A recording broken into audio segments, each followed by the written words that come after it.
Ji, viewers and listeners, जैसा कि मैंने व्हाट्सएप ग्रुप के अंदर और यूट्यूब के जो चैनल है मेरा,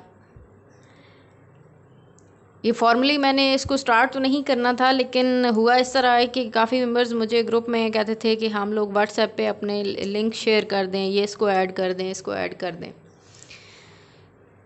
तो मैं 60 से 70 बंदों से ज़्यादा व्हाट्सएप में नहीं रखना चाहती, क्योंकि मैनेज करना मुश्किल होता है, क्योंकि एक स्ट्रीम ऑफ मैसेजेस चल रहे होते हैं इनबॉक्स में और फिर सबको आंसर देना मुश्किल होता है। तो मैंने फिर इसलिए फ़ेसबुक ग्रुप पे किया है। आप वहाँ पे अपनी क्यूरीज पोस्ट कर दिया करें, कमेंट में यूट्यूब पे पोस्ट कर दिया करें, वहाँ पे आंसर देना आसान होता है। इनबॉक्स भर जाता है व्हाट्सएप का, तो आंसर देना मुश्किल हो जाता है। और कुछ मॉरली और इस तरह की एथिकली भी चीज़ें हैं जिसको देखकर इतने व्हाट्सएप ग्रुप के अंदर इतने लोगों को शामिल नहीं किया जा सकता। हम किसी को नहीं कह सकते कि वो किस किस्म का बंदा है, या ये तो हर चीज़ देखनी होती है। इसलिए मैंने ये ग्रुप बनाए हैं। आप वहाँ पे जो कमेंट करें, फीडबैक दें, जो कुछ कहना चाहते हैं, कुछ पूछना चाहते हैं। और हाँ, मेंबर्स कहते हैं मैडम इस टॉपिक पे लेक्चर दे दें, इस पे दे दें, जो न्यूज़पेपर के लास्ट पे मैं देती हूँ। तो ऐसा है कि ये डेली बेसिस पे मैं एक एक टॉपिक चुन रही हूँ, तो आप इस चीज़ को नोट डाउन करते रहें। अभी जैसे मैंने पीछे राह निजात पे दिया था, एक और ऑपरेशन पे दिया था। इसी तरह मैंने जो जीबी ऑर्डर था, गिलगित बल्तिस्तान ऑर्डर, उस पे दिया था। तो मैं ये लास्ट पे एक एक टॉपिक शुरू करती जाती हूँ। तो लेते हैं अल्लाह का नाम और आप सबको मेरा सलाम। आज डेट है जी 27 जून 2020। तो आज की ख़बरों पे ज़रा नज़र डालते हैं कि क्या इम्पोर्टेंट है। तो फर्स्ट पेज पे कुछ ज़्यादा इम्पोर्टेंट तो नहीं था। अभी प्राइस हाइक हुई है, बस ये ऊपर नीचे पाकिस्तान के अंदर होती रहती है, एक नॉर्मल सी चीज़ है। लेकिन हाँ, अनप्रेसिडेंटली एकदम से हाइक हो गई है। 100 से 25 और 100 से 21 हो गई है डीज़ल पेट्रोल की जो कीमतें हैं। तो बात करते हैं कश्मीर इशू पे, क्योंकि हमारे प्राइम मिनिस्टर साहब ने दोबारा से कहा है कि 5 अगस्त को हम एक दुनिया के सामने कश्मीर के हवाले से इंडिया का चेहरा पेश करेंगे। क्योंकि आपको पता होगा कि लास्ट ईयर 2018 में 5 अगस्त को ही जो है इंडिया ने गासबाना तौर पर कॉन्स्टिट्यूशन को के बखरे कर दिए थे, और यूनाइटेड नेशन रेजोल्यूशन के ख़िलाफ़, और जितने भी इंडिया पाकिस्तान सीज़ फायर या जो भी अमन के माहदे हुए हैं उन सब को बालाए ताक रख कर कश्मीर के अंदर कॉन्स्टिट्यूशनल चेंजेस करना शुरू की हैं, और उस पर मुख्तलिफ़ इलाक़ों पे अपना दबदबा बनाने की कोशिश की है। तो 5 अगस्त की डेट आपने याद रखनी है, जिसमें कश्मीर का स्पेशल स्टेटस जो था रिवोक्ड किया गया था इंडिया की तरफ से। 5 अगस्त की डेट कश्मीर के हवाले से बहुत इम्पोर्टेंट है। तो इस पेज पे इतना ही था। नेक्स्ट चलते हैं।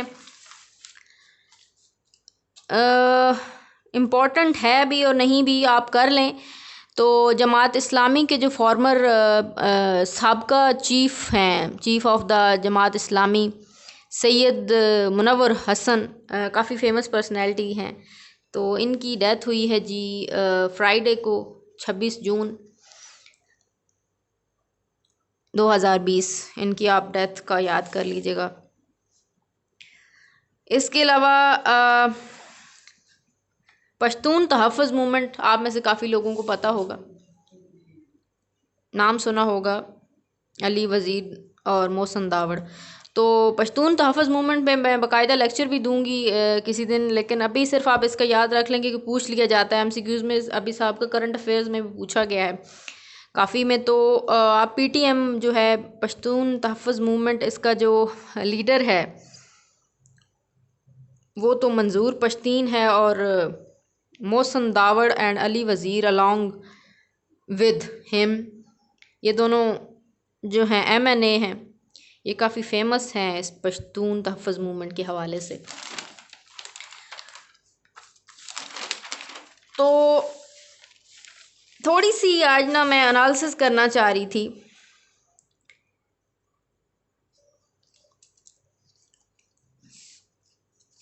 विंस्टन चर्चिल के हवाले से कि विंस्टन चर्चिल का जो स्टैचू है, अभी लास्ट मैंने स्टैचू ऑफ लेमा टायर का भी बताया था और इस तरह के स्टैचूज़ के बारे में बताया था, क्योंकि दुनिया में एक जो रिसेंटली ब्लैक फार्म एक हबशी है अमेरिका में डेथ हुई है जिसकी, उसके बाद रेसिस्ट मूवमेंट जो है और परसिक्यूशन की जो मूवमेंट है उसको दबाने के लिए काफ़ी आवाज़ें उठ रही हैं। तो थ्रू आउट द वर्ल्ड ये चीज़ आवाज़ उठ रही है कि वो तमाम स्टैचूज़, वो तमाम सिंबल्स, वो तमाम जो आइडियल्स हैं जो कि स्टैचू बनाए गए हैं, या इस तरह की चीज़ें जो कि रेसिस्ट या जो कि उसको नस्ल परस्ती को हवा देती हैं, उनको ख़त्म किया जाए। तो विंस्टन चर्चिल के स्टैचू को, ये आपका टास्क भी है, आपने देखना है विंस्टन चर्चिल का जो एक बनाया गया है स्टैचू बनाया गया है, इसको कह सकते हैं, या एक उसको माउंटेन छोटा सा था, पहाड़ी को काट के इसकी शक्ल का एक पूरा बनाया गया है। तो इसका देखना है कि ये कहाँ पे है, ये आपने चेक करना है। तो साथ साथ आप भी कुछ देख लिया करें, इस तरह आपको याद भी रहेगा। तो कहा गया कि उसको ख़त्म करें। तो मेरा एक मौक़िफ़ ये था कि अगर इस तरह है तो फिर तो जितने भी देखिए, तारीख़ ये है कि जब भी कोई सिविलाइजेशन इमर्ज होती है तो उसके पीछे एक लेजेसी होती है, एक विरासत होती है, एक या तो वो कॉन्कर की जाती है, यानी उस पर एनेक्सेशन की जाती है, वार्स होती हैं, उसके ऊपर कब्ज़े किए जाते हैं। तो इसका मतलब ये हुआ कि जितने भी कौमें आज तक आज़ाद हुई हैं या जो नई कौमें आबाद हुई हैं, तो उसका मतलब जितने भी कौमें आबाद हुई हैं वो किसी न किसी सिविलाइजेशन से हुई हैं, किसी न किसी एनेक्सेशन से हुई हैं, कनकर्स्ट उनको किया गया है। तो फिर तो यूँ कहा जाए कि जो था मोहम्मद बिन कासिम ने 712 में जब सिंध पे हमले किए थे, तो वहाँ पे भी तो बेचारी मज़लूम आवाम थी ना जिनको मारा गया था। ठीक है, हमें हिस्ट्री ठीक नहीं पढ़ाएगी। उसके अलावा अगर देखा जाए तो जो हिंदुओं का चंद्रगुप्ता था, मौर्यन एम्पायर का जो था, तो नेपोलियन बोनापार्ट, ये सारे आइकन हैं हर हिस्ट्री के अंदर, हर कौम के अंदर एक इनको आइडियल समझा जाता है। लेकिन वो किसी ना किसी कौम पर तो गासबाना कब्ज़ा करके ही पहुँचे थे ना।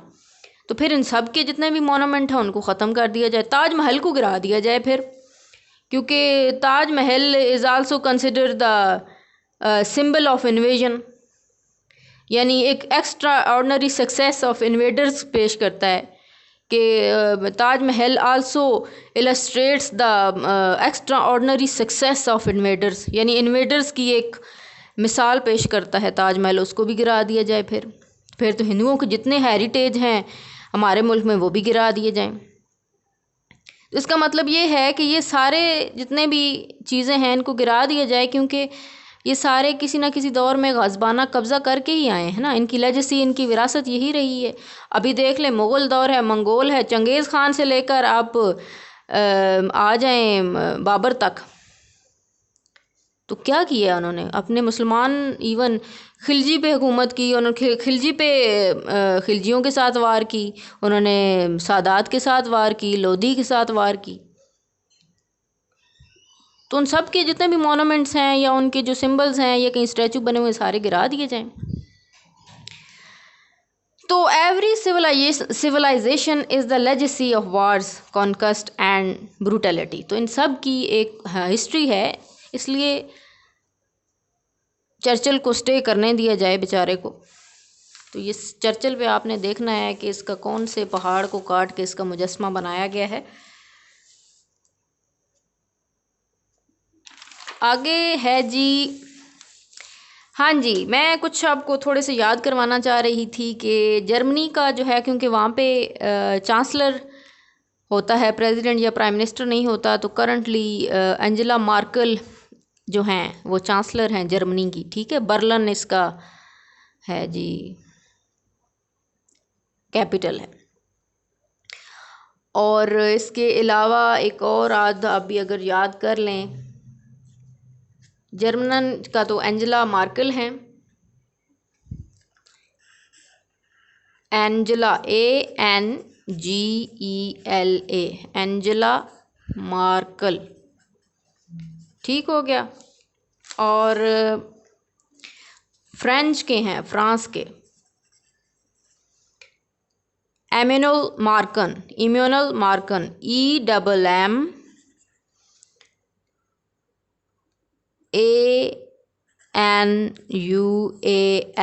इमैनुअल मार्कन।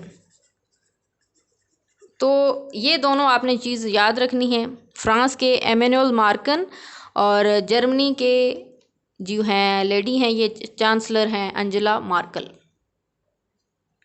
जी। तो कंट्रोवर्सी चलती रहती हैं मुख्तलिफ। एक दफ़ा गूगल के बारे में पूछ लिया गया था, फेसबुक के बारे में MCQs में पूछ लिया गया था। तो यूनिलीवर जो है जी, प्राइवेट लिमिटेड कंपनी है। जो यूनिलीवर बड़ी फेमस कंपनी है, बड़ी इसकी प्रोडक्ट्स मशहूर हैं, डव सोप, लिप्टन टी, जो कि एक पूरा ग्रोइंग। तो इन सब ने जो है जी मिल के ना, ये जो यूनिलीवर है, ये फेसबुक के ऊपर इन्होंने कहा है कि हम अपनी एडवर्टाइजमेंट नहीं करेंगे। और आपको पता है जितनी एडवर्टाइजमेंट हम लोग फेसबुक यूज़ करते हैं वो नहीं है, बल्कि जो एडवर्टाइजमेंट होती है मुख्तलिफ प्रोडक्ट्स की, मुख्तलिफ टेक्सटाइल के प्रोडक्ट्स की, या जो भी फूड प्रोडक्ट्स हैं, उनसे ज़्यादा फेसबुक कमाता है। हमारे अकाउंट से इतना नहीं कमाता, बल्कि हम अकाउंट ही इन एडवर्टाइजमेंट को जगह देते हैं कमाने की। तो उन्होंने कहा है कि ट्रम्प की जो कैंपेन चल रही है रेसिस्ट, तासुब परस्ती और नस्ल परस्ती के ऊपर, इस पर उन्होंने कहा है यूनिलीवर वालों ने कि एक कैंपेन चला रहे हैं, the stop hate for profit.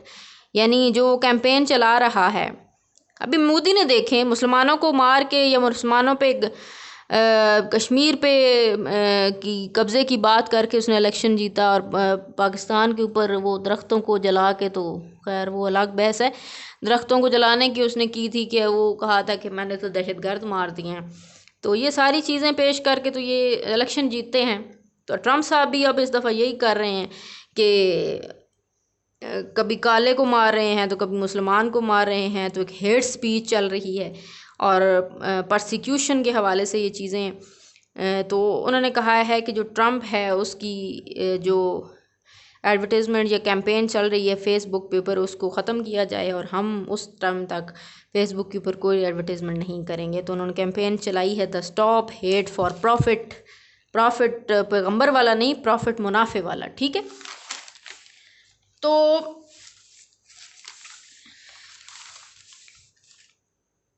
अच्छा जी, स्कॉटलैंड जिसका है, इसके हवाले से थोड़ी सी बताती चलूँ। स्कॉटलैंड जिसका कैपिटल ग्लासगो है, GLASGOW, ग्लासगो। ये इसलिए मैं स्कॉटलैंड का आज कर रही हूँ कि 6 इंजर्ड हुए हैं। स्टैबिंग होता है, छुरी मारना जो होता है, यानी छुरा मारने के जो वो हैं, स्कॉटलैंड में ये वाक़या पेश हुआ है, जिसके अंदर 6 लोग मारे गए हैं।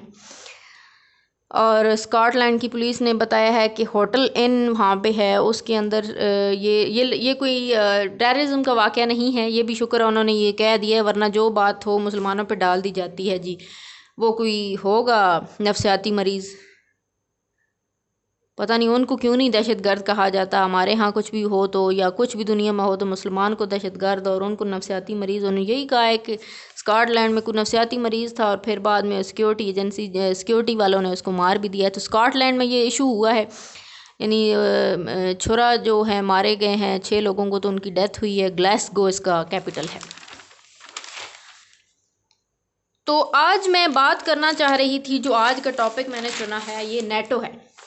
आपने बच्चों ने काफ़ी सुना होगा नेटो मेंबर्स ने। तो लिसनर्स और व्यूवर्स, क्योंकि मैं दोनों तरफ पोस्ट करती हूँ, व्हाट्सएप में भी लिसन करते हैं आप लोग और यूट्यूब पे व्यू करते हैं, तो आज मैं बात करूँगी नेटो पे। नेटो क्या है? इशू ये चल रहा है कि यूएस ट्रम्प दी ग्रेट फरमाते हैं कि क्योंकि नेटो मुख्तलिफ अलायंस है ना, मुख्तलिफ मिलिट्री अलायंस है मुख्तलिफ कंट्रीज़ का। मैं पूरी हिस्ट्री बताती हूँ इसकी आपको। तो उनका कहना है कि जो जर्मनी है वो अपने स्पेंडिंग अबाउट 1.3% 38% ऑफ जीडीपी, और जर्मनी मैंने बताया इसका हुकूमत दारकूमत जो है बर्लिन है। तो वो यानी मुख्तलिफ जो अलायंस हैं, जो इत्तेहाद है, वो कम अपने बजट का जीडीपी का इस पे लगा रही हैं नेटो के ऊपर, जबकि जो यूएस है वो 3.4% ऑफ जीडीपी अपना जो है वो नेटो में स्पेंड कर रहा है। तो थोड़ा सा नेटो में बैकग्राउंड में जाते हैं तो ये इशू चल रहा है। वो कहता है कि शायद वो ये भी कोशिश कर रहा है कि उस नेटो अलायंस से बाहर निकल। ट्रम्प की ये खासियत है, वो हर उस मुआहदे से निकल रहा है जो कि साबका सदूर ने किए। ठीक है, तो अभी नेटो पे बात करते हैं थोड़ी सी। आ जाते हैं जी वर्ल्ड वार 2 पे, वर्ल्ड वार 1 पे। मुख्तलिफ ऑर्गेनाइजेशन आप लोग याद रखिएगा जो बनी थी वो आफ्टर वर्ल्ड वार 1-2 के बाद बनी थी, जब बहुत ही एक डिस्ट्रक्शन हुई थी और न्यूक्लियर जो मास ऑफ डिस्ट्रक्शन जो है ओवरऑल द वर्ल्ड हुई थी। वर्ल्ड इसलिए वर्ल्ड वार इसलिए कहा जाता है कि उसमें पूरी दुनिया में ही तबाही हुई थी। तो नेटो पे बात करते हैं। नेटो जो है इसका एब्रीवेशन है नॉर्थ अटलांटिक ट्रीटी ऑर्गेनाइजेशन। पहले तो मैं आपको मैप पे बता दूं, नॉर्थ अटलांटिक ट्रीटी यानी यूरोपियन और नॉर्थ अटलांटिक है, ये यहाँ पे यूरोप लाया करता है। ठीक है, यूरोप एंड नॉर्थ अटलांटिक। मैंने आपको ज्योग्राफी के में बताया है कि किस तरह आपने ओशन याद करने हैं। अटलांटिक ओशन है, सेकंड लार्जेस्ट ओशन है। ठीक है, तो ये अटलांटिक है। साउथ अमेरिकन ये इसके साथ कंट्रीज़ आती हैं। ठीक है, अटलांटिक ओशन ये सारा आपका अटलांटिक ओशन है। ये दरमियान में जो ब्लू कलर की लाइन है ये पूरा अटलांटिक ओशन है। तो नॉर्थ अमेरिका, ठीक है, ये नॉर्थ अमेरिका एंड यूरोप ये बिल्कुल आमने सामने है, लेकिन दरमियान में समंदर है। तो इस पे बात करते हैं कि ये जो अमल में आई थी नेटो, ये 4 अप्रैल 1949 में अमल में आई थी after second and first world war, जिसमें मुख्तलिफ यूरोपियन और नॉर्थ अटलांटिक, ठीक है, European and north Atlantic countries जो थी ये हैं, इनमें काफ़ी तबाही हुई थी। ठीक है, इसके अलावा और रशिया ने आलमोस्ट जर्मनी को तबाह कर दिया था और जर्मनी पे उस पर कुछ हिस्से पे कब्ज़ा भी कर लिया था। इसके अलावा जो रशिया है कम्युनिस्ट कंट्री है। मैं कम्युनिस्ट के ऊपर पूरा लेक्चर भी दूंगी आपको, कम्युनिज़म होती क्या है। तो ये कम्युनिस्ट फैलती हुई यूरोप तक पहुंच चुकी थी, यहाँ तक। तो अमेरिका को ख़तरा था और जितनी भी नॉर्थ अटलांटिक कंट्रीज़ हैं इनको ख़तरा था कि कहीं कम्युनिज़म उन तक भी ना फैल जाए, और इन्होंने मिल के 12 कंट्रीज़ ने मिल के एक इत्तेहाद बनाया। ठीक है, तो 12 कंट्रीज़ का इत्तेहाद शुरू में जो था उसमें बेल्जियम थी जिसका कैपिटल ब्रसल है, कनाडा, डेनमार्क, नीदरलैंड, नॉर्वे, पुर्तगाल, UK, the US, France, Iceland, Italy and Luxembourg. Currently इसमें तुर्की भी शामिल है। मैं पूरी 20 इसकी 30 कंट्रीज़ हैं अभी करंटली, और जो अब भी शामिल हुई है नेटो के अंदर कंट्री, वो याद रखिएगा, पूछा भी जा सकता है, नॉर्थ मैकेडोनिया है। ठीक है, नॉर्थ मैकेडोनिया 2020 में नेटो में शामिल हुई है। नेटो के बारे में बात कर रहे थे तो रूस की फ़ौज ने जर्मनी की फ़ौज को मार भगाया था, और रूस की क्योंकि कम्युनिज़म भी फैलने का ख़दशा था तो उन्होंने एक इत्तेहाद बनाया था कि एक ऐसा इत्तेहाद बनाया जाए ताकि फ़्यूचर के अंदर कोई भी ऐसा मुल्क जो कि यूरोप और नॉर्थ अमेरिकन कंट्रीज़ के ऊपर हमला करने की जरूरत ना कर सके। और इसके अंदर ये असूल अपनाया गया था कि अगर attack on one country will be considered attack on all member countries. यानी एक कंट्री पे अटैक का मतलब तो ये था कि आपने उस पूरे इत्तेहाद पे अटैक किया और सारे मिलके उसके खिलाफ लड़ेंगे।